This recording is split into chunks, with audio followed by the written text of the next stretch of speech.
You are all weirdos. Weird science is the revolution.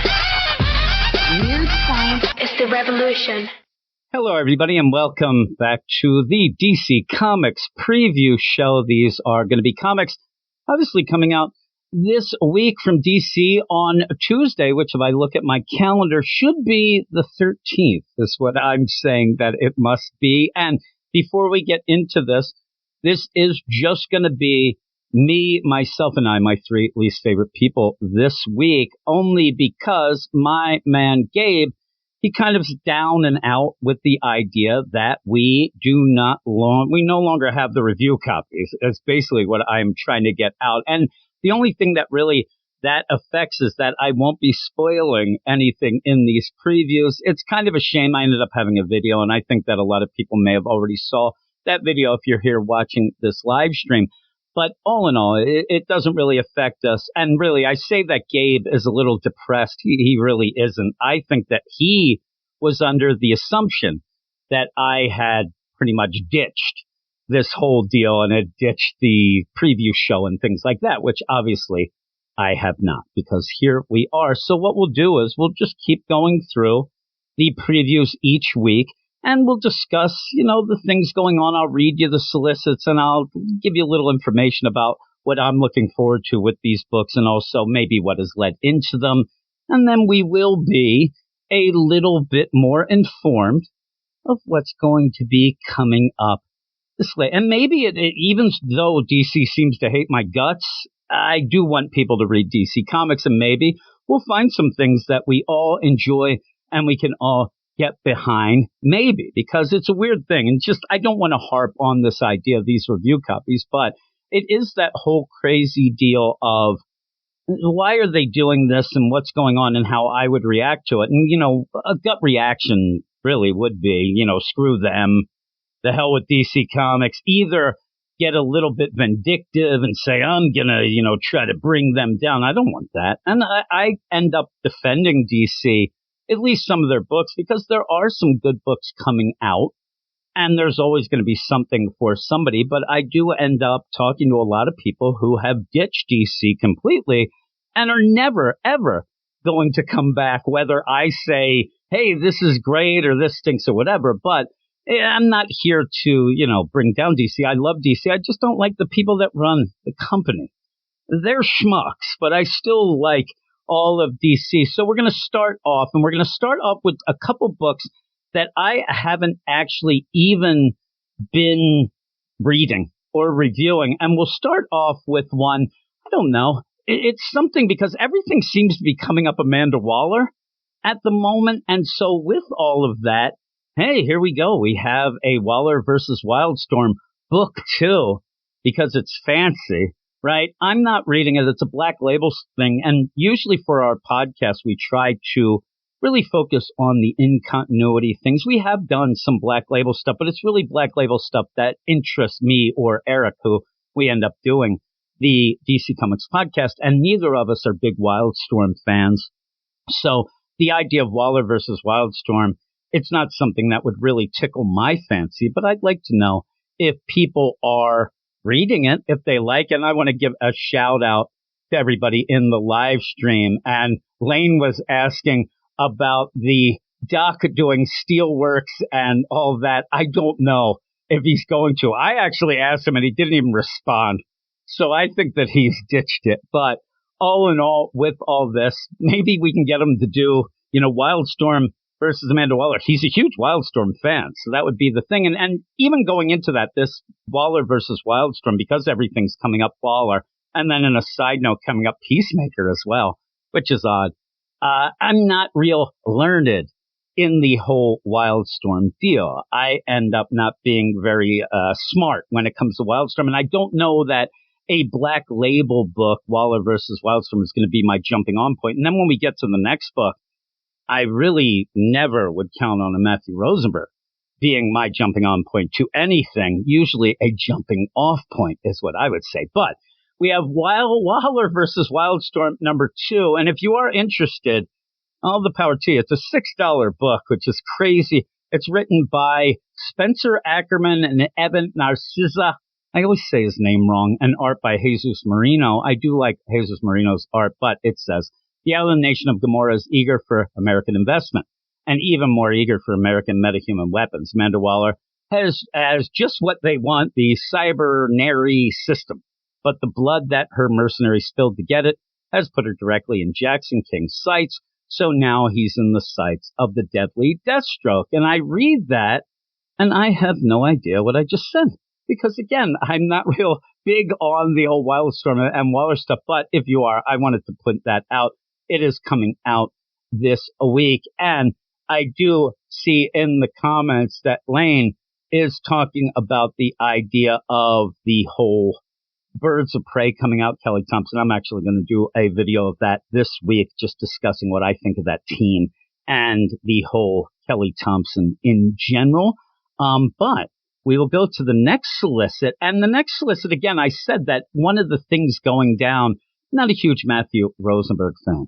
If you ended up listening to this week's podcast, I got a little, over the top mean at one point. I'll admit that I wasn't in a very good mood when we ended up recording because of all this stuff going down with DC. But in the meantime, I'm never really in a good mood when I have to deal with a Matthew Rosenberg book. And we're going to go to the next solicit, which is Wildcats. It's Wildcats number 8. Now, I said that these first couple I haven't read. That's not true with Wildcats. I read the first 2 issues. I was pretty confused. I started reading the 3rd issue, and I usually try to give things 3 issues. And when I was reading the 3rd issue, I had that, classic epiphany that a lot of people end up having when they're reading something that they detest.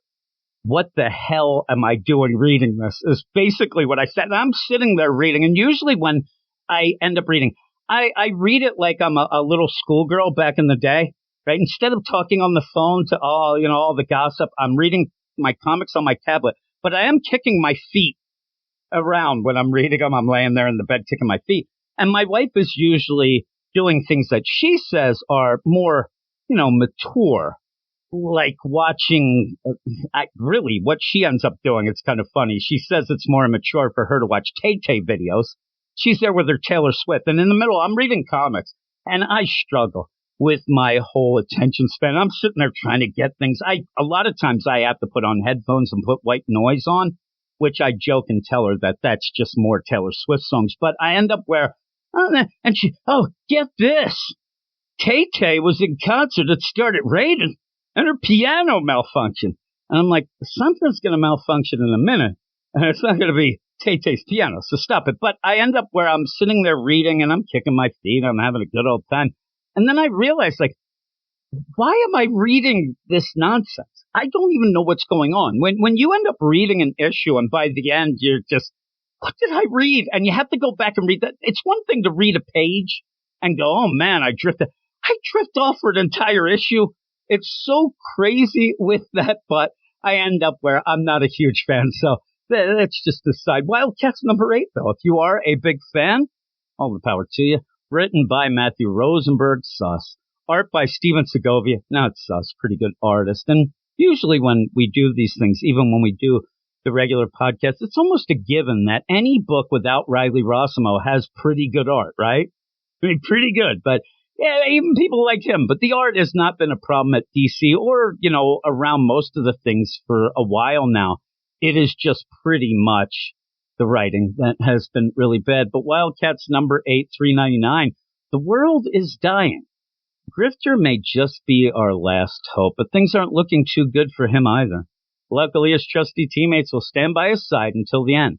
Meet the new Wildcats. And I actually asked Doc about this because, again, Doc is a Wildcats fan. And I wanted him to let me know what he thought of a team that is Wildcats, branded Wildcats of Green Arrow, Robin, Savant, Scarecrow, Maul, and Midnighter. And I think that he would probably say, well, okay, Savant, Maul, yeah, Midnighter, okay, but Green Arrow, Robin, and Scarecrow? That to me is desperation time. The idea of, oh my God, we better get some eyes on this and nobody's really going with the full team, so let's kind of finagle stuff going on.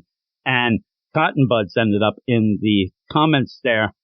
I might try to read the first issue of Waller versus Wildstorm as well, but they're saying that they're not even bothering with the second. And again, there's going to be enough Amanda Waller. There already is. Amanda Waller, you can't escape her in the dawn of DC, and I do think it's all going to lead up to some sort of crossover event when we get down to it with her and Peacemaker for some reason working together. I want to know why the hell or what she's still doing on Earth 3 from that stupid War of Earth 3 when she went off to take, pretty much the crime syndicate as her own and take over the world. And I want to know, is that being affected by Ultraman getting killed in the John Kent Superman book as well? Because I don't think anybody's talking to each other in any of these books overall. But I may, and I'll even tell you, with some of these things, and even a couple books that I'm going to talk about by the end, a lot of them to me are, all right, I'll wait until they hit the app. I'll wait until, trade weight and things like that. And I do think that with a price tag of $6 for that Waller versus Wildstorm, that's a little too steep for me. I'm not a Rockefeller. I'm not out there throwing money and lighting cigars with hundreds. I don't have a lot of money. So that's a stiff order right there. But even this Wildcats, it's one of those things too, even when the New 52 was going on and we started our site and the podcast, I ended up kind of going towards what would be like more fringe titles, like a Stormwatch back in the New 52, because I always want to get on what I consider the cutting edge. And also when people aren't liking a book, I always think that I'm going to crack the code. Like I'm telling you, I say to Erica, we did the DC Comics podcast with, I'm like, all right, it's time for me to check out this old Stormwatch and convince everybody how it's, and then I can't convince anybody, including myself, because it ends up not being so great. But with all that, the Wildcats thing, I don't know. A couple people I talked to, they're enjoying it, but nobody's ever said to me, oh man, you need to read this, or this is the greatest thing ever. And it's Matthew Rosenberg. So with me, that is definitely one of the red flags that come up in a lot of things going on here. But we're going to move on to books that I am actually reading and talking about, and will be on the podcast this week. And I will even be reviewing these on YouTube here and also on our podcast. So we'll start with one that I do think should get, it deserves a little more of, people, a little more look-see from some people, because I think it's actually pretty good. It's just that other people, I don't know, they seem to not like it as much. And I'm desperately, as I'm saying this, I am desperately trying to load up these previews and struggling. So you'll have to forgive me as I tell you that what I am talking about here is Batman Incorporated. There is. And of course I hit, and it's a variant cover that looks crazy. But hey, there. I laughed too when I saw that, and I end up seeing Ghostmaker. I'm like, what's Valmont doing over here from the... Oh, they look very similar. But this next book is a book that I do think that people should be checking out. And it's Batman Incorporated, number 9, written by Ed Brisson, art by John Timms, cover price of $3.99. And sales haven't been great with it. I'm worried that it will end up getting canceled sometime, October or so.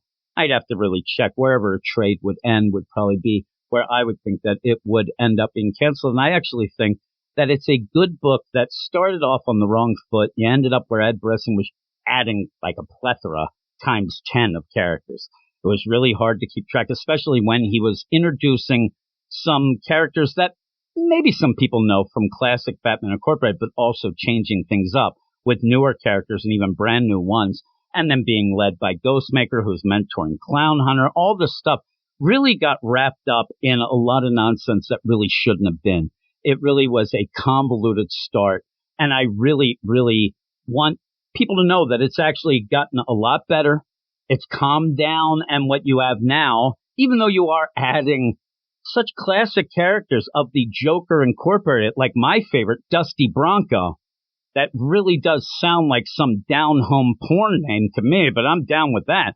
The idea of it being personal and having the story, I think it's pretty cool. Plus, I have made the prediction that maybe, just maybe, wingman on the team is actually Bruce in disguise, keeping an eye on everybody. And if I'm right, I'll be very, very excited about that. And I want to say hi to Dwayne, who ended up joining the live chat. Thanks for showing up here. And yeah, this whole Batman Incorporated, I do think that it has become more of a quality book. It's a solid book. It's one of those books that every time we go to talk about it on the podcast, I at least know I'm not going to, it's not going to drive me nuts. I'm going to enjoy it enough. And I end up where this coming up week, and I didn't even mention at the beginning, not a lot of books coming out this week from DC. I mean, I'm talking like you're going to be shocked when I end up saying that's it, because there is not a lot.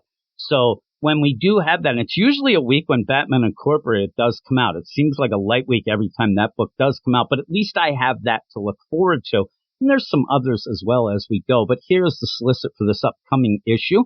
Joker Incorporated has unleashed a game of terror across the globe. Thousands of lives are at stake as Joker, the Tap Dance Man, Corvus Call, the Ghoul, Alpaca, Dusty Bronco, and Die Laughing. That's a pretty good name. I don't know about Tap Dance Man.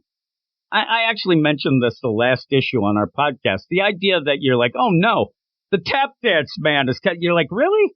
Like the tap that, what does he have? His, the Blue Man Group going to come in too? What are we going to do here? What is this, the Cirque du Soleil? Like, really? And then you get Dusty Bronco. Oh, crap, it's gotten porno, up in here. So I laugh at these names. But the Tap Dance Man, somebody's got to, rebrand that guy. They roll out their twisted plan of chaos and mayhem in order to defeat Joker Incorporated. Batman Incorporated may have to cross the line. The group promised never to cross. And yeah, you end up having a lot of this being very personal. One of the things that I really am getting a kick out of is you got Beiji, the Batman of China that was in the new Superman book by Jean Luen Yang. I like that character, and his sister is Alpaca, the Joker of that whole China deal. And that's, obviously, it's very personal. And so when you have a bunch of the other characters want to go for blood, oh my God, we're going to end up killing all these Jokers. You have that twist where Beiji is not going to want that to happen to his sister. Yeah, she's a Joker, she's sus, all that, but he's not going to want his sister to die. So I'm looking forward to that. But really what I've enjoyed in it, since we got past that first arc, like I said, that first arc was way too crowded.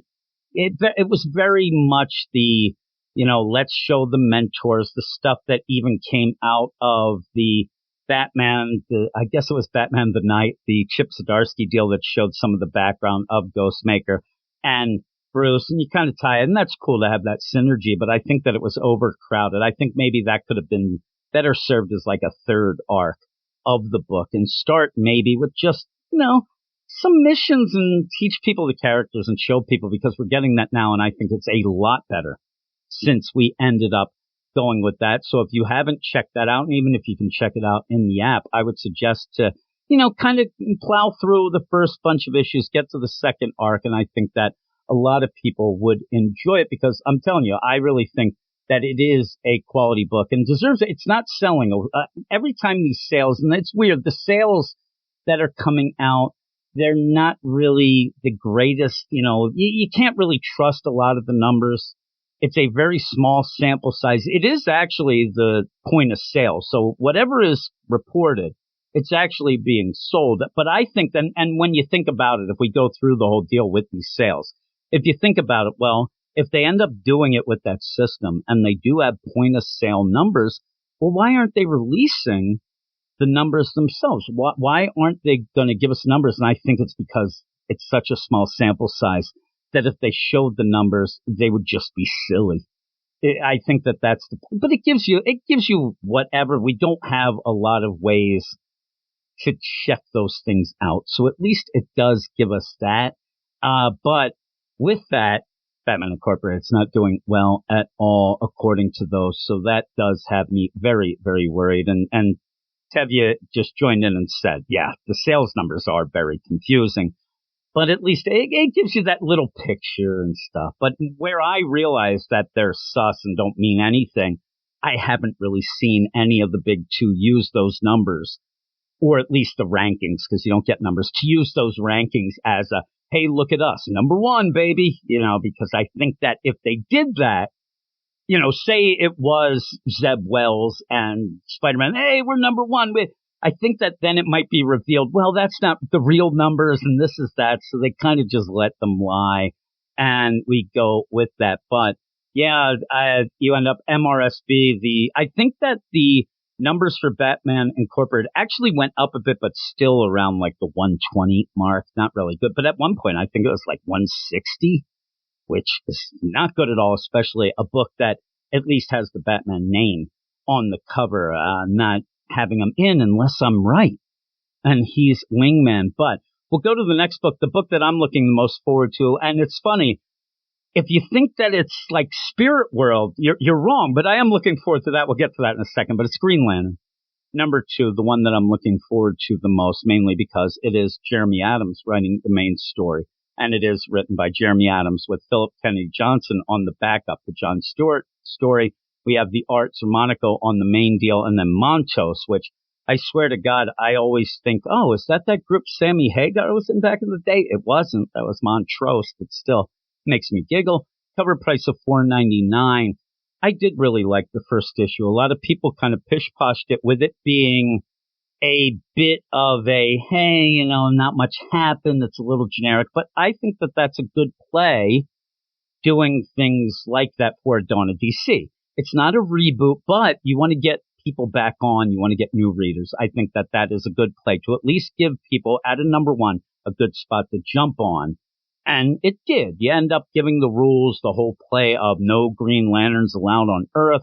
You ended up having the whole planet, the Federation of Planets ended up, they're controlling the Green Lantern Corps with the Guardians gone. And Hal said, screw that. He ended up giving up his ring.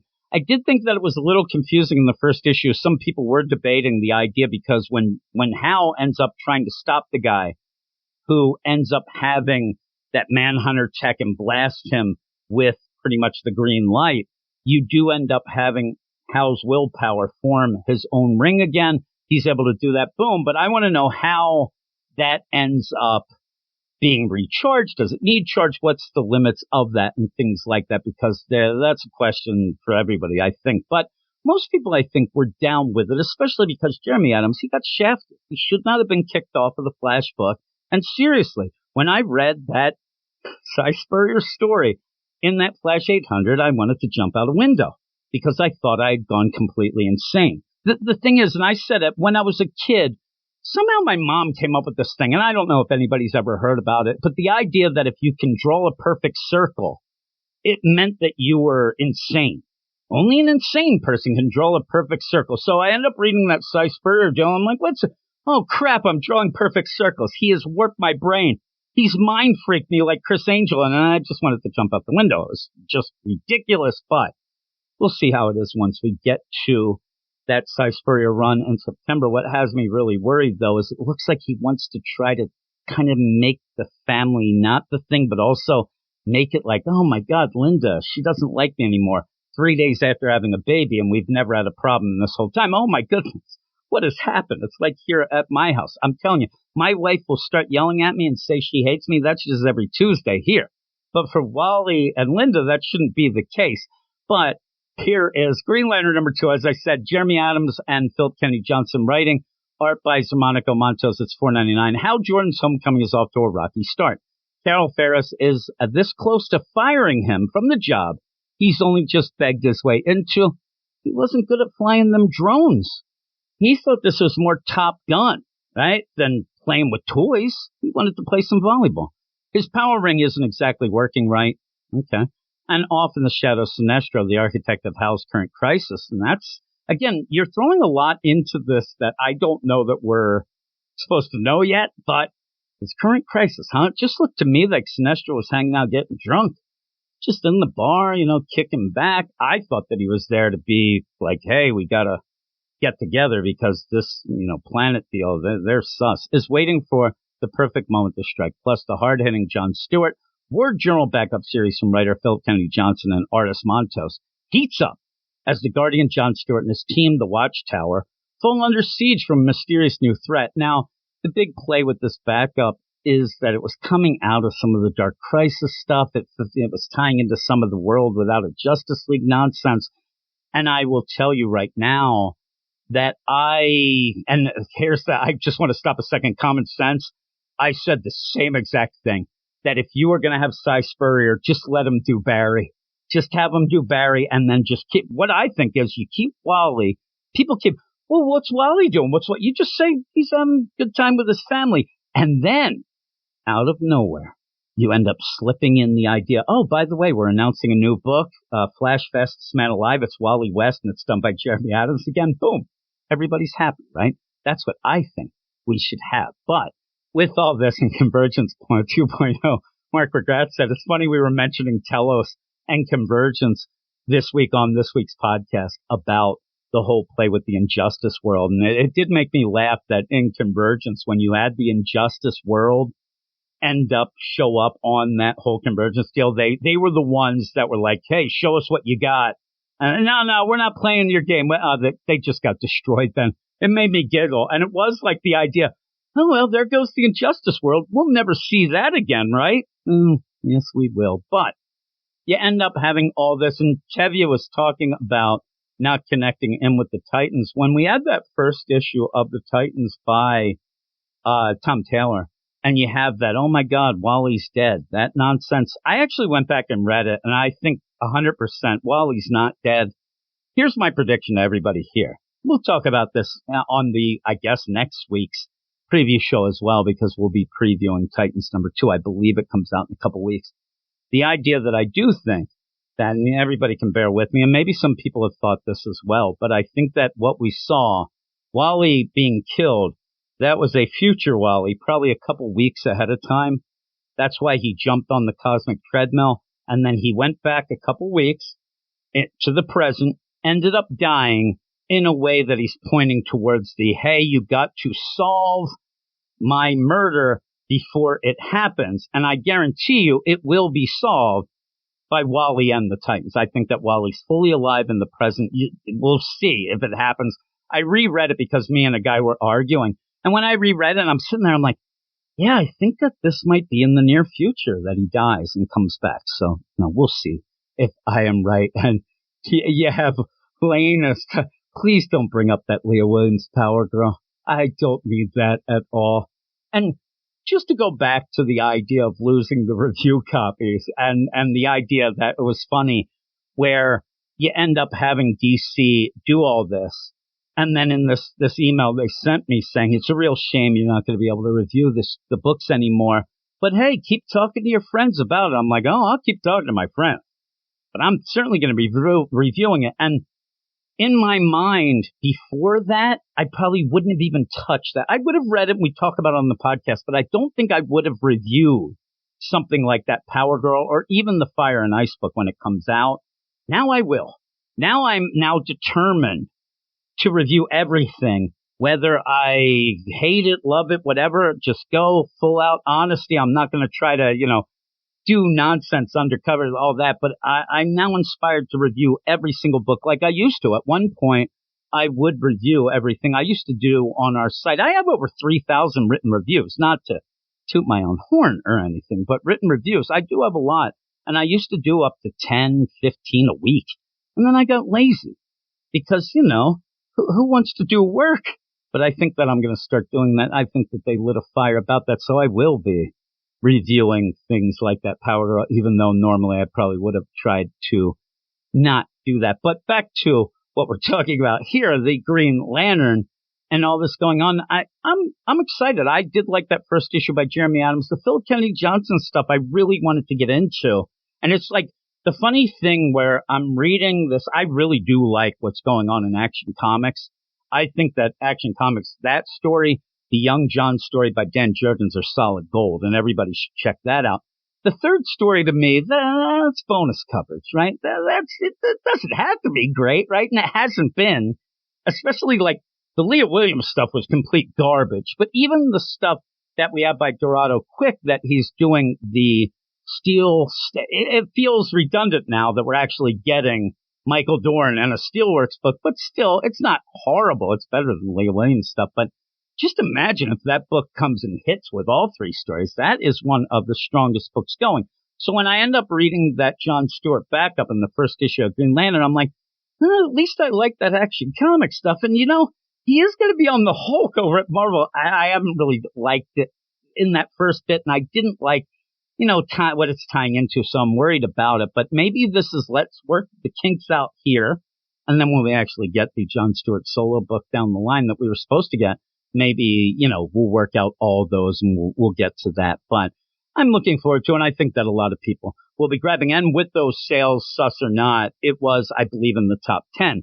The Green Lantern deal, and I did see him mention, I'm sorry that I did not mention, it at the point, but Catwoman, the sales of Catwoman have plummeted, and also the Harley Quinn have been bad as well. Teenie Howard is the kryptonite for DC Comics. She might bring it all down, and I'm worried about the whole crossover with the Gotham War with Chip Zdarsky, because I think this issue of Chip Zdarsky that came out this week, and we talked about it, me and Eric were kind of gushing about it at points on the podcast this week. I'm excited about it. Now we have to stop for Night Terrors, then we come back and people are already having a problem getting on board with Chip Zdarsky's stuff, and then you're going to throw this nonsense in and have him do Teenie Howard stuff, and I really hope that she just doesn't end up being, the anchor that takes him down underwater. I am worried about that. As Keva said, that he is worried as well about the Gotham War. I am definitely worried about the Gotham War, but I will be checking out and reviewing the Green Lantern. I will do anything to follow Jeremy Adams. And I did talk, if you did watch the video about the DC and the review copies, I did mention that a couple creators, even more, have actually come and talked to me about it.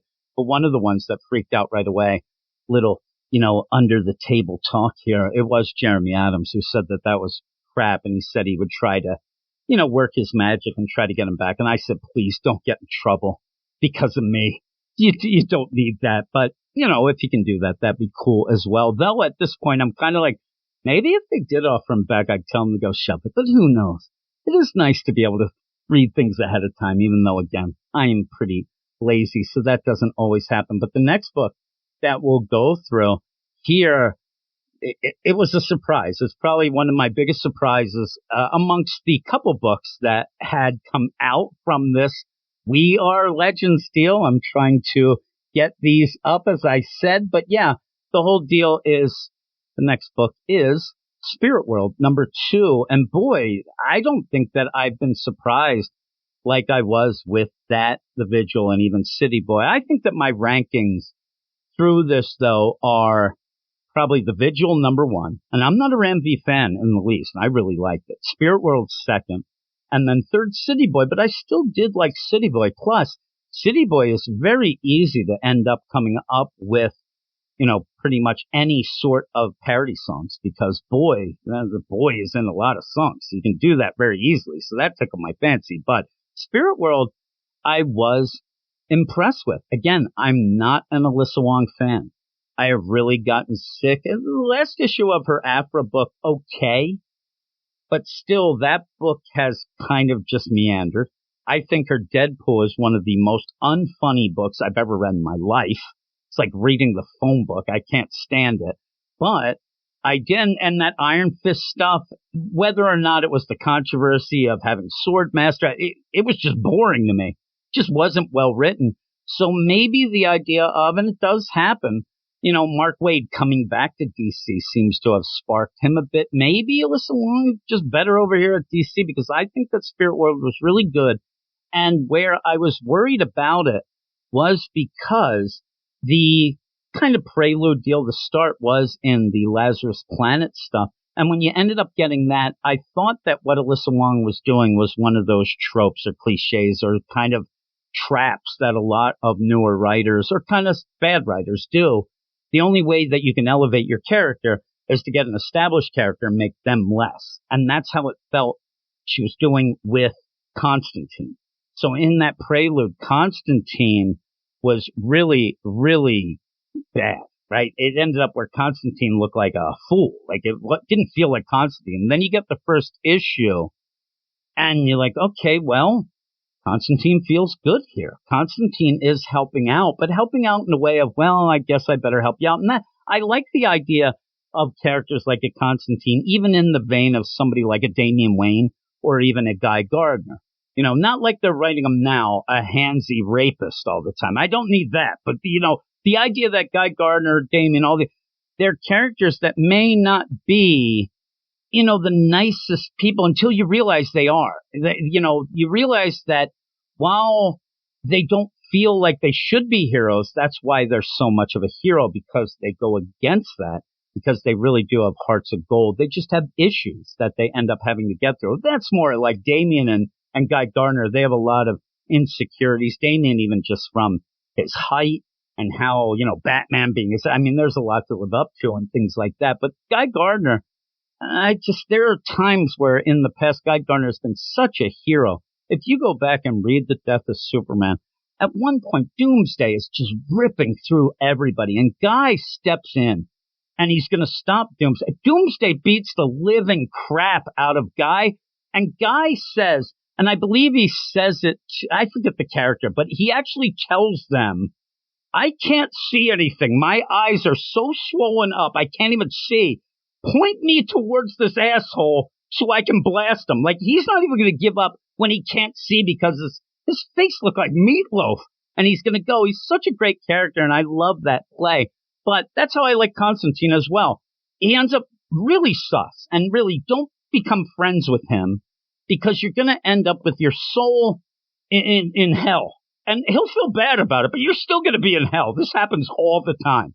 Because, there's a price of magic. And at the end, Constantine, the price isn't going to be him. But I love the idea where somebody was telling me, oh, man, like, I hate Constantine. He's a piece of shit. He's the worst character. He's so bad. And he did this and that and the other thing. And then I kind of let it go, and we're talking. And I said, oh, but you never actually, do you like Zatanna? Is that a character you're like, oh, man, Zatanna's great. She's so good and she's awesome. I'm like, then why does she love Constantine? Why would she, if you think she's so great, why would she get involved with Constantine? I don't know. Now she likes that sort of thing, but it's like those little things that end up where, like, okay, yeah, they are heroes. But again, I'm going away from the whole play of the idea that I did like Constantine in that first issue, because he's helping, because he thinks he needs to, it's favor stuff, all that. But in the meantime, he is really trying to help. And what drew me to even getting involved with the first issue was definitely Cassandra Cain. I love Cass. I think that she's great. I don't know who the hell that Cass is in that Batgirl's book by Clunred, because Cass is one of the most capable characters, capable fighters. At one point in James Tynion's Detective Comics, Batman admitted that the one person that he is afraid of fighting would be Cass. Cass would kick his ass. And yet you go and have this Clunred deal where when they were doing interviews beforehand, they end up, oh, yeah, they're 12 and, doing their thing. And then somebody called them out on it. What are you talking about? 12? Like, no, they've been, we didn't mean that. We meant 17. No, you did mean it because you wrote it like that. It's such a weird, ridiculous book. But you have Cass there. She is stuck in the spirit world, and that is drawing all of the dead and the spirits at her. They're going to eat her. She's getting help from friends of Xanthi, who that's pretty cool. And then in the regular deal, we did have a crazy cliffhanger where Constantine and Xanthi, they're trying desperately to get to the spirit world. They're trying to find their path there. They end up doing the ritual, find the way. And as they're going, they are interrupted by Xanthi running straight up into their mother. And they've been dead for like 15 years. And mother's kind of shocked about it. Like, oh, my God, like, what are you doing? So that's a crazy personal deal of how much time can you spend here? Because Cass could be in real big trouble, and you have to get them out of the spirit world in a certain amount of time. So I actually like the beginning. I'm not saying that every issue is going to be great. It's going to continue to be good. But that first issue I liked, and there you go. Here's issue 2, again, written by Alyssa Wong. Artist by Haining, which every time I see that, I'm like, well, wasn't that a quarterback for the Dolphins back in the cover price $3.99? There's a lot of these, artists and people that I just don't know. With Cassandra Cain still stuck in the spirit world, Xanthi and Constantine are hoping the one portal they found, which is quickly closing, is their one-way ticket to the land of the dead to help rescue Batgirl. Cass has made 2 spirit friends along the way who have given her a special cloak that keeps her living flesh stench. I'm telling you, if I was in the spirit world, there'd be big troubles. They would smell me from 1 trillion miles away. It's very sweaty in here, is what I'm saying. I'd like to think that I shower occasionally, but in the Philadelphia area. Pretty damn hot and muggy today. But the stench should keep the other spirits from eating her. But can they be trusted? And hey, what's in this tea that they just gave her? Hopefully it's not something that Grant Morrison would approve of. Or maybe you'll end up having Cass as like the next thing you know, in the spirit world, goes off and pretty much records Sergeant Pepper's out of nowhere. Like, oh my God, I'm in.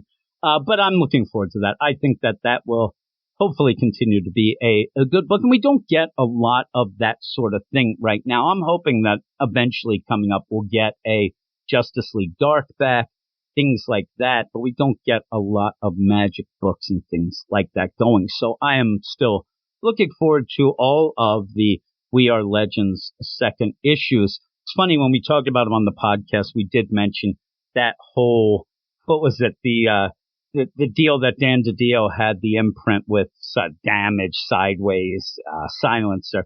That's what it feels like to me still. But I'm into it. I am into this. And it's funny, I always know the name of those books, but now that I have We Are Legend, that's kind of pushed the other out my other ear. So there you go. We have that. But we end up going to the next book, and this is going to be the deal. These next two books, and there's only two more books. That's how little amount of books there are this week from DC. But the next two books are things that we had been covering on the podcast, but we ended up deciding the last episode that these came out that we were going to drop them, that we weren't enjoying them enough, that they were kind of a slog to get through. I'm sure that one of them people will be like, but that's such a good book. It's just, it's more of a trade weight book, but I probably will still review these two on YouTube, but we won't be talking about them on the podcast, which really makes our podcast pretty limited this week. I mean, seriously, I think we have 3 issues that we're talking about and how we do things. 2 of those issues will be on our Patreon Spotlight, picked by the badasses, the Get Fresh crew. So legitimately, our podcast this week will have one book on it that has never happened before. Not even on annuals weeks has that happened. So kind of a crazy deal. But the next book, and what I'm talking about, starting with a Harley book, and it's Multiversity Harley Screws Up the DCU. Number 4, written by Frank Thierry, art by Logan Fairbairn, and cover price of $4.99. And I don't know about everybody else, obviously, but I am actually I'm a Harley fan. I love Harley as a character. I don't really love much of the books that we've gotten forever. And as a Harley fan, I have gone on the record a bunch of times. Even the last time we talked about this book on the podcast, I think that Harley has to kind of be put away for a little. I think that maybe you have to stop putting on Teeny Howard. Is that even, I don't know what that is. That is just nonsense. And again, I'd rather have no book than nonsense, because that book Teeny Howard's doing is not going to sell. It's not going to convince anybody to be a Harley fan. It's going to be more of people jumping off or making fun of it. And I do think that at this point, you need to have people wanting Harley to come out again. You need to put her away for a bit, so then people say, you know what I need? A Harley book. And then eventually you do come out, but come out with something that's more than just, I like to, Harley being Harley. And that's one of the problems with Harley. Nobody anymore is writing her as a character. She's a caricature. And they end up where, okay, we're doing this. And it's hard to not do it, I think, if you're writing Harley. But you can't just have every page Harley being Harley. And I say Harley being Harley, that's, okay, she's going to break the fourth wall here. She's going to tell a vulgar joke there. She's going to make a pop. You never get a story then. You never end up getting a story. And Common Sense is even talking about it. And Cotton Buds is talking about Harley as a villain. What I like her as, and again, I'm a Harley fan. I don't mind her trying to be a hero. I actually think that she does very well trying to be one.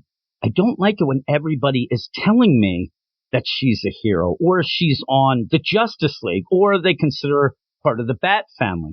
I like that Harley might want to be good, but she can't keep herself from doing it the wrong way. And she can't. She's always going to be her worst enemy and things like that.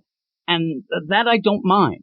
But if you're going to do it in a way that she's a full fleshed out character. Just because she's Harley doesn't mean every page, every panel has to have a joke, and everything has to have this, references or, fourth wall break. You don't need that, because then by the end, you realize, like, it would be like the idea if I said to you, hey, get this, we're going to get a story here. You want to see the best story ever told, and then we go see a stand-up comedian.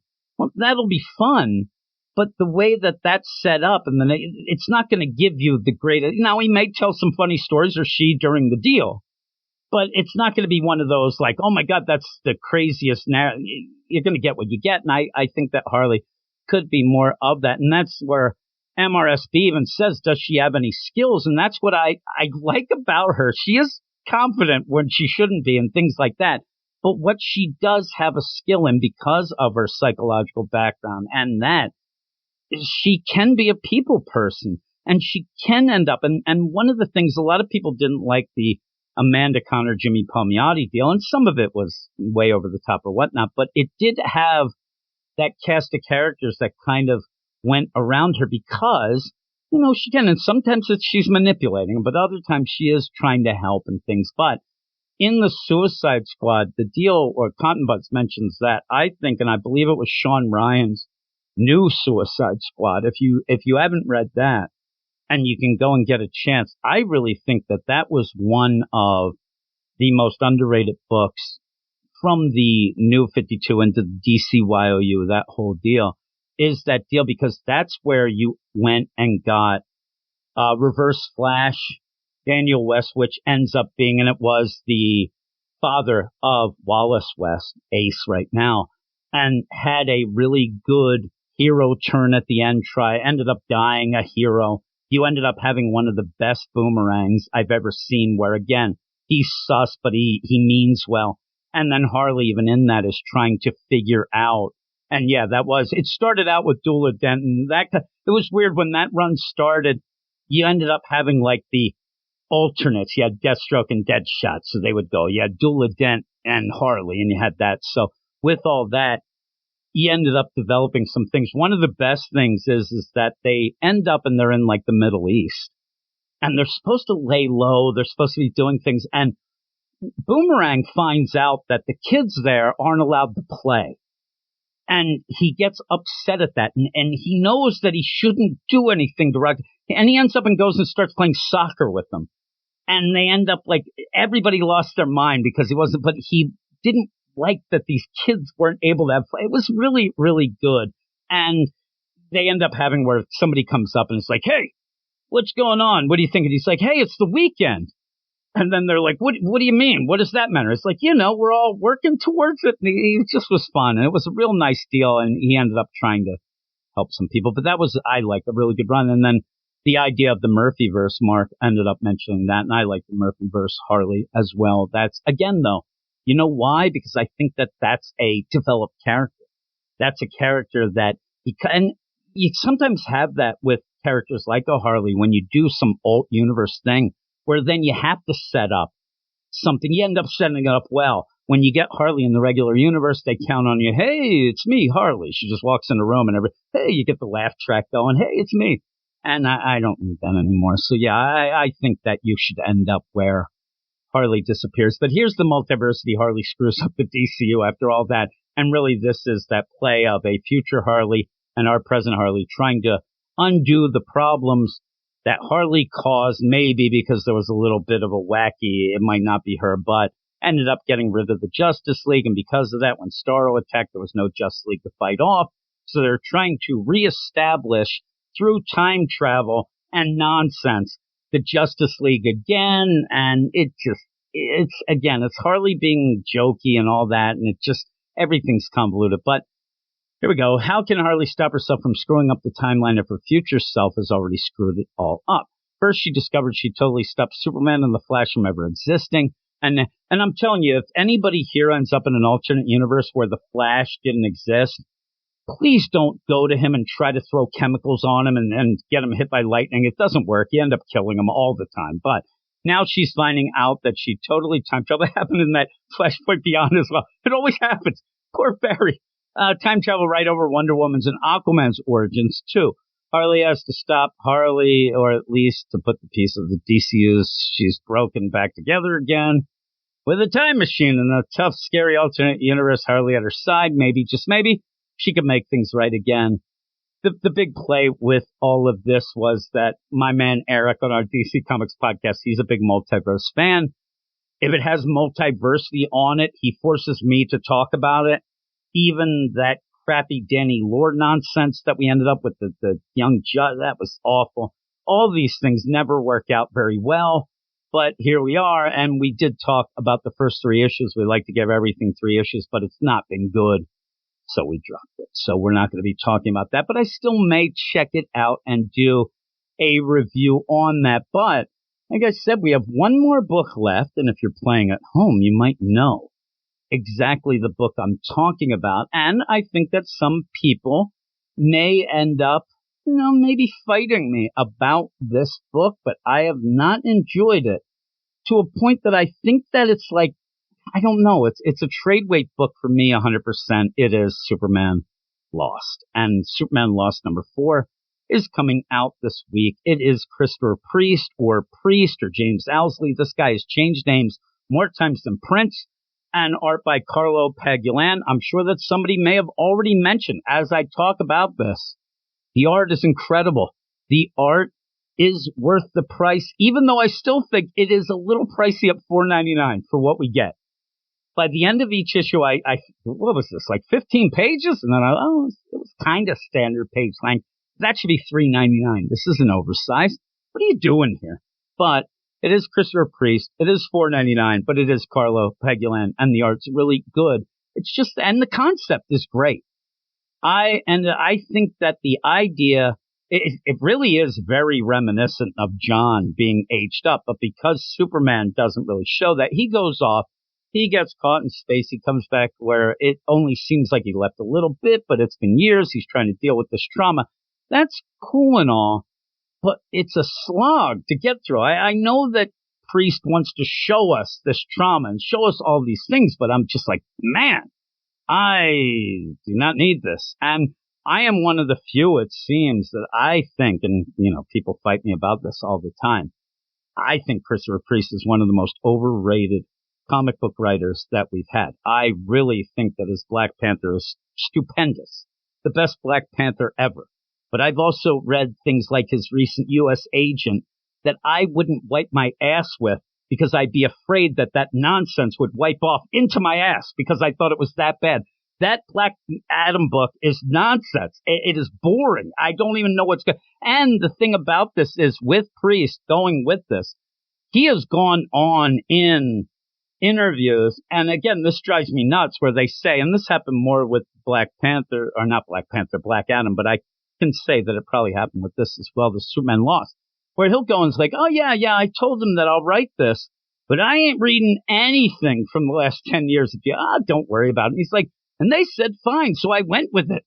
And I'm like, all right, so we're going to get nonsense. That's what we get, and it's never going to tie into anything. What you're going to have to do is, if you want it to be important, you have to have other writers make it work in their things to go forward than what he's doing. I just think that he's way overrated, and everything that I've read in Deathstroke I liked to a point.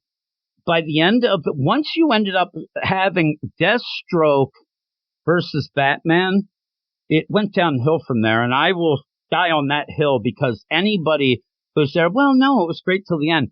You tell me about possible aliens and hobos and shit that was going on in that book. That thing went wacky and never really had a great resolution, and it was over. So, and I love, like, the whole Deathstroke squad, the Stroke squad. That was awesome. And we ended up getting my favorite. I mean, people might get mad as well, but the Power Girl, Tanya Spears, I love her. I wish that she was around more, and Leah Williams can go to hell. Let's get the old, and they called her Powerhouse. And then you end up having Naomi being named that in the future, which pissed me off too. And that all pisses me off. But yeah, again, people like Priest, people, whatever, and that's all the power to them. When I end up reading something that I'm intrigued and want to buy each issue from, then I'll admit that I'm back on the Priest trolley. I'm not right now. Everything I read is boring as shit. And this Superman Lost is boring. And by the end, it may be one of those. I usually, and I say this a lot, I usually think that idea of, hey, it'll be better in trade, that's just code for it. It really sucks, and I'm just going to push it aside. But there are some books. I think Ram V is a writer that probably will end up reading better in trade for a lot of things he does, and that's legit. And I think that this, with Christopher Priest doing this book, Superman Lost, I think that it will read better in trade. So I will wait. And by the time that it's over, I'll either be reading it in the app, or if somebody ends up telling me, oh man, it really picked up in issue 6. I may sit there and wouldn't it be nice to pick up an issue 1, but maybe I'll get around to it. But we ended up talking about it. We didn't talk about the first issue on the podcast, and we talked about issues 2 and 3. Nothing really happened, so we decided we were dropping it. But again, I may read this and do a review anyway. I like to sit there and act tough and say, I'm not reading this crap. I'm not going to do. And then I end up doing it anyway, because that's what we do with the reviews and things like that. So it's a lot of me just blustering. Superman Lost number 4, though, Christopher Priest, Carlo Paglan, $4.99. Can even Superman withstand being pushed past the point of emotional and psychological endurance? And it's such a good concept. The idea that here's a guy who he could stop a train, a bullet, but can he stop PTSD from being away from the people he loved for that long and going through all that? That's something that maybe not even a Superman can battle. And it definitely is something that you can't punch. That would be, my, if they had Weird Science on the back cover, it's like, Superman finally has run into a problem he can't just punch. It's great. Priest has done it again. That would be if I was going for a review blurb that I wanted on the trade. Pretty good, right? I think that it would work. But you end up where I don't need them just floating around in space, worrying about technicalities and science stuff that doesn't make sense in my mind. I understand that, comic book science is wacky, so don't try to make sense of it. You're really trying to make sense of something that should never be made sense of. But marooned on a comet in uncharted space, the Man of Steel reflects on his humble Smallville origins as crushing emotional fatigue threatens to end his journey back. Trauma which results in Lois's struggle to reconnect with the virtual stranger in her own home. Oh my, I don't know if anybody thought this, if you read the last issue. I swear to God that I was there and I'm like, you know what? I believe that Lois might be screwing around with the Batmans. I really got that idea, and that's where it was going. Oh crap, she's shacking up with Bruce Wayne. It made me giggle. I don't think that's happening, but it may. I don't know. Hey, Rocky. Rocky just ended up talking about Lee Week's art and the idea of Lost. And yeah, I think that book is garbage, but we will continue because actually that is it for all of the DC Comics deal. But as a bonus here, I don't actually have a preview of it. I do want to mention a book, and if you have heard about it, unfortunately you may have heard spoilers, all that stuff, but it is Void Rivals, which comes out this week. Void Rivals number 1. If you like Robert Kirkman, it's coming out from Image and Skybound. And it's one of those where, unfortunately, a lot of things have been spoiled. And it sucks because the spoiler is great. And I think that a lot of people, if you haven't been spoiled, try not to find out anything about it. And do check out Void Rivals number 1 that comes out by Kirkman and also art by Lorenzo De Felici, which is $3.99. It is the kind of like I don't know, is it the spiritual sequel to Oblivion Song? It is the same team doing that, and it's the biggest new book series of 2023, and there is a thing that happens in it. It might be damn right. And it's pretty crazy with the launch of an all-new shared universe, and a surprise you won't see coming. I'm just reading the solicit here, but I did want to point it out. Eventually, I think that I'll start doing more stuff with the Marvel previews and also the indie stuff, because unlike DC, I actually end up getting review copies from every other company, but so DC, they're the, odd thing out, but still, I might end up putting some things going. And I do think if you are, see, that's the thing. I'd love to keep saying man, if you love this, you should check out Void Rivals, but I'm not going to spoil things, even though it was spoiled, but you end up, and I'll even continue the solicit. It says war rages around the sacred ring where the last remnants of two worlds have collapsed around a black hole in a never-ending war. However, when pilot Derek and his rival Solila both crash on a desolate planet, almost like enemy mine, these two enemies must find a way to escape together, but are they alone in the strange planet? And what dark forces await that threaten the entire universe? And I will give, Kirkman and Skybound Image a lot of credit, because you really are doing something with this issue that's going to blow a lot of people's minds, and they're going to be so fired up about it, but they're keeping it on the down low and not even counting on that right now of the sales, but it's been leaked and ruined, so it's a shame. You don't really get a lot of surprises anymore anyway, so it's really cool when you actually get that. Well, I'll tell you, even just as a quality-wise, I was surprised by those We Are Legends stuff. Spirit World, Vigil, City Boy. My bar was set real low, but I was surprised. And it made me, again, like those are the little things that you are reminded. Man, that's why I love comics. Oh, man, you can always get the shit going, and it's pretty cool. And I think that a lot of people will feel that way with Void. I really want to tell you, not even like try to spoil it, but tell you, like, if you're a fan of this, then you'll love this. You can't, I won't do it. But once it comes out, everything gets out there and whatnot. I'm just telling you that a lot of people should grab this issue without getting spoiled so that you can end up being really excited about something there. Why did I end up doing this one at the end of a DC Comics podcast when I really don't want to spoil things? But it's a really good deal. So with all of that, there's the little wink wink to see if you can end up figuring it out. But if you don't mind spoilers, it's out there and you can check that out all over the place and then get excited as well. But that's it. That is it for the show. Again, I kind of threw this together at the last second. I wasn't even sure that I would end up continuing the preview show. Obviously, this preview show went way off the rails because I'm by myself and I'm not medicated and away we go. I had a coffee thinking that I was going to be able to drink my coffee while we did this, and I couldn't. So I'm going to have to heat this up, but I'll keep doing this. I'll be back next Sunday. We'll do this live each time, have a hoot with it. I hope that people enjoyed it. I hope that people end up tuning in and kind of we'll just talk about things. And maybe as we go, I talked to Gabe at one point that we might even, if he joins me again, or maybe Rocky will join me. I don't know. We can have all this stuff. We'll have the gang's all here. Because me and Rocky we're going to end up eventually doing the Indie Comics podcast when we get the time, and that'll be cool as well. So with all of that, I think, Rocky, I'm not talking about alcohol, Rocky. Come on now. And I have a bone to pick with you being Canadian. All this nonsense air quality, I'm just blaming right to you. Is what I'm doing. So with all that, though, maybe even talk about some of the news of the week and get this to be not just a preview show, but kind of just a, hey, let's talk about comics type of thing as well. So we'll figure it out. We'll figure it out. Everybody let me know what you'd like to see, what you don't want to see. And even if it's Gabe, we'll still have Sus Gabe on.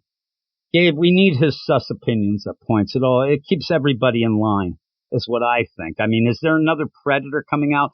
Definitely Gabe's got to do that Predator Wolverine. Holy moly, he'll give it a 15 out of 10. But that is that. I'm sure. I'm looking here. Is the Comic Boom Rocky, now you're just making fun of me about your air quality there. You're in a different spot, though. So I won't blame you. But with that, everybody, thanks for watching. Thanks for everything. I really do appreciate it. I'll be putting up reviews for most of the things I talked about tonight as the week goes on. I'll try to put a bunch up on Tuesday as the books come out. And then as the week goes, we'll have some Marvel stuff and things. So thanks, everybody. Also, I did mention, just as the last deal, I'll have a video up about the Birds of Prey team and Kelly Thompson, that stuff. But I also have a couple other videos that I think I might do that will be what I am looking forward to and not looking forward to, and that whole deal with Night Terrors with a K. And then also a video that I was working about of, are deaths even slightly meaningful in comics anymore? The answer is no, but we'll have a video on that and maybe talk about that as well. So thanks, everybody.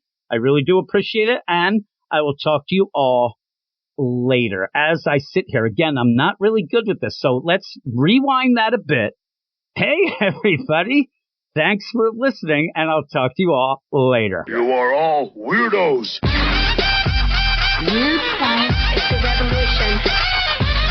Weird science is the revolution.